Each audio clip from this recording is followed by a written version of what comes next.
Eh bien, elle acte un glissement qui pour nous est à la fois inefficace pour lutter contre le terrorisme et qui est dangereux dans une démocratie.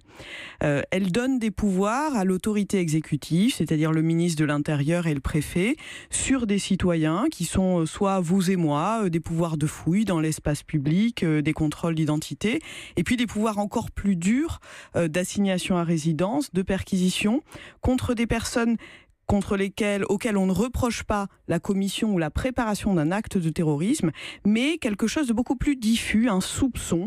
Et ça, dans une démocratie, c'est quelque chose qui n'est à la fois pas efficace, mais dangereux. C'est ce qui vous fait dire précisément que c'est une sorte de sous-droit pénal ? Absolument. Il faut savoir qu'en France, on a un droit pénal antiterroriste qui est l'un des plus développés au monde. Ce droit pénal, c'est un droit qui est largement un droit de l'anticipation.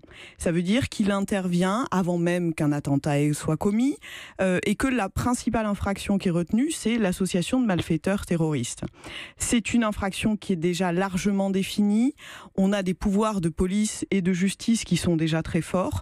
Là, on va encore plus loin dans l'anticipation, donc l'anticipation de l'anticipation, avec le risque de l'arbitraire, avec le risque de l'erreur. Vous dites demain, avec ce texte, on sera tous considérés comme suspects ?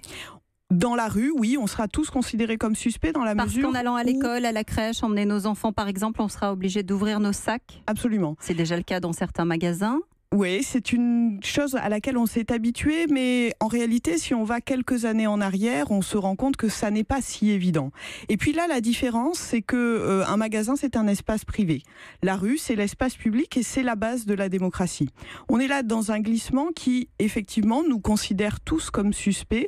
Et pour nous, ce qui est très important de dire, c'est qu'évidemment, si des policiers ont des éléments qui laissent penser qu'une personne a commis une infraction ou va en commettre une, terroriste ou pas terroristes. À ce moment-là, les contrôles d'identité sont possibles, les fouilles sont possibles. Le problème, c'est l'inversion de la logique.